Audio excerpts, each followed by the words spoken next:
ইরানের যে আপনার ফরেন মিনিস্টার হুম আব্বাস আগাচি, উনি কিন্তু আগেই বলেছেন যে এটা আমাদের সক্ষমতা। দুইজন বলেছেন, আব্বাস বলেছেন ফরেন মিনিস্টার, তারপরে আপনার আইআরজিসির যে কমান্ডার ইন চিফ তিনিও হুম নিশ্চিত করেছেন যে আমরা যেগুলো ব্যবহার করেছি এটা হলো থার্ড জেনারেশনে।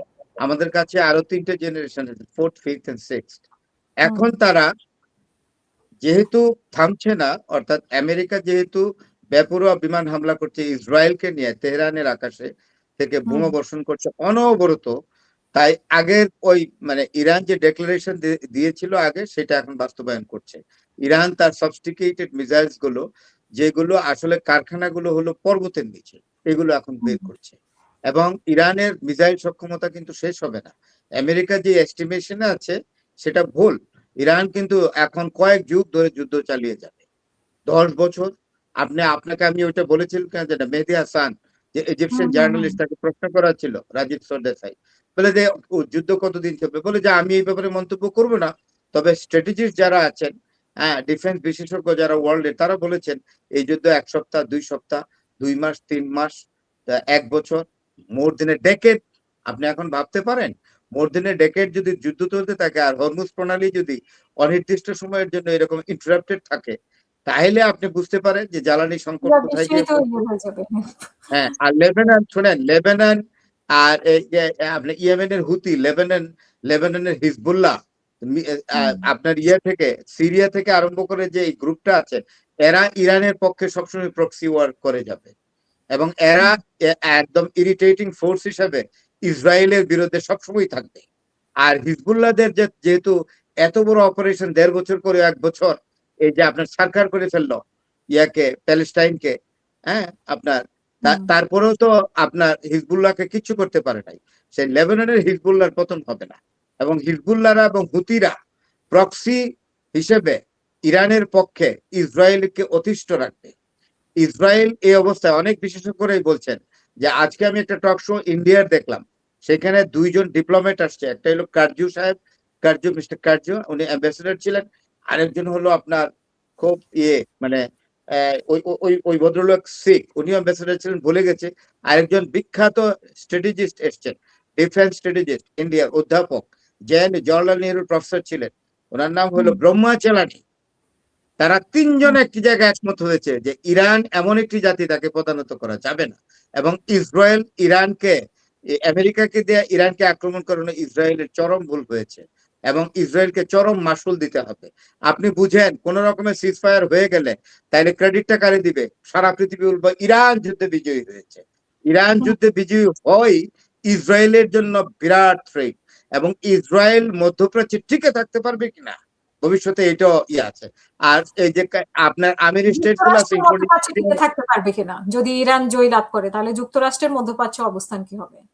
ইরান জয়ী হবে।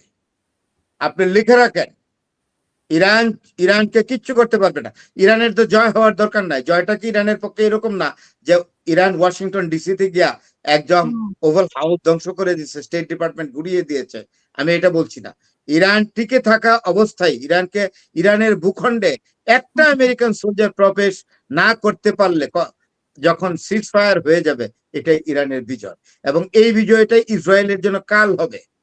ইরান হুম আর কখনো ইসরায়েলকে কোন রকম পাত্তাই দিবে না, যখন তখন ঘাড় মটকাবে।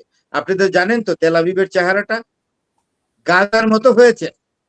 আমি 2টা ফুটেজ দেখেছি। আমি এরাও তো মানুষ, ইসরায়েলিরাও তো আদম সন্তান তো। হুম হুম এখন হুম ইসরায়েলিরা তো জিম্মি হয়ে গেছে আপনার নেতানিয়াহুর এই যে দম্ভ, এবং তার যে বিরাট স্বপ্ন, সে লেভেন্ট নামে একটা জায়গা, আপনি জানেন তো, এটা বাইবেলে আছে লেভেন্ট, এবং ইহুদিদের বইয়ের মধ্যে আছে লেভেন্ট। লেভেন্ট হলো সারা আরব গোলার্ধ নিয়ে এরা রাষ্ট্র তৈরি করবে, বিশাল ইসরায়েলি রাষ্ট্র। সেখানে থাকবে সৌদি আরবের একটা অংশ, কুয়েত, কাতার, আবুধাবি সব চলে যাবে, মিশরের বিরাট অংশ এদের অধীনে চলে যাবে, জর্ডন চলে যাবে, সিরিয়া, সব মিলা হবে লেভেন্ট। ওই লেভেন্ট সাম্রাজ্যের স্বপ্ন দেখছে ইহুদি সাম্রাজ্যের এই এই এই ডোনাল্ড, সরি, নেতানিয়াহু। সে হলো he is a stupid, he is a killer, he is a genocider. এবং ইরান যুদ্ধে টিকে গেলেই মনে করবেন that will be serious threat to Israel. ইসরায়েলকে সবসময় কম্পমান অবস্থায় থাকতে হবে। ইসরায়েল বলে না যে ইরান আমাদের জন্য থ্রেট, তখন হুম থ্রেট হবে না, যখন তখন ইরান সাহায্য করবে ইসরায়েলকে, এবং আমেরিকা যা করার করে ফেলছে। ইরানের সক্ষমতা টিকিটাও আর ছুতে পারবে না। ইরান তো এখন নতুন ফেজ শুরু করবে। আজকে ফোর্থ ফেজে যুদ্ধ শুরু হলো, মিসাইল ফোর্থ ভার্সনের মিসাইল দিয়ে শুরু হলো। এরপরে ফিফথ সিক্স যেটা ইস্কান্দার বা সিকান্দার, ওটা যখন মারবে না, তেল আবিব এবং আপনার হেইফা আরো বাণিজ্যিক শহর, মিলিটারি এস্টাবলিশমেন্ট অফ আপনার ইসরায়েল সব স্ম্যাশ করে দিবে। ইসরায়েল রাষ্ট্র একবার আহমেদিনেজাদকে মেরে ফেলছে, তো you are the former president of Iran, তাকে মেরে ফেলছে গুপ্তঘাতকের, মানে হঠাৎ করে আক্রমণ করে। আহমেদিনেজাদ বলছিল যে আমি আমি বলে যাচ্ছি ইসরায়েল নামক রাষ্ট্রটি পৃথিবীর মানচিত্র থেকে মুছে যাবে, কারণ এরা অত্যন্ত গাদ্দার এবং এরা যেই পাতে খায় সেই পাত ছিদ্র করে। এরা এদের অতিথিকে, আরবরা এদেরকে জায়গা দিয়েছে, অথচ এটার কোন রকম কৃতজ্ঞতা বোধদের নেই। এত বড় অকৃতজ্ঞ, বেঈমান, মুনাফেক জাতি পৃথিবীতে টিকে থাকতে পারে না। আর ডোনাল্ড ট্রাম্প আমেরিকার বিরাট ক্ষতি করে ফেলছে।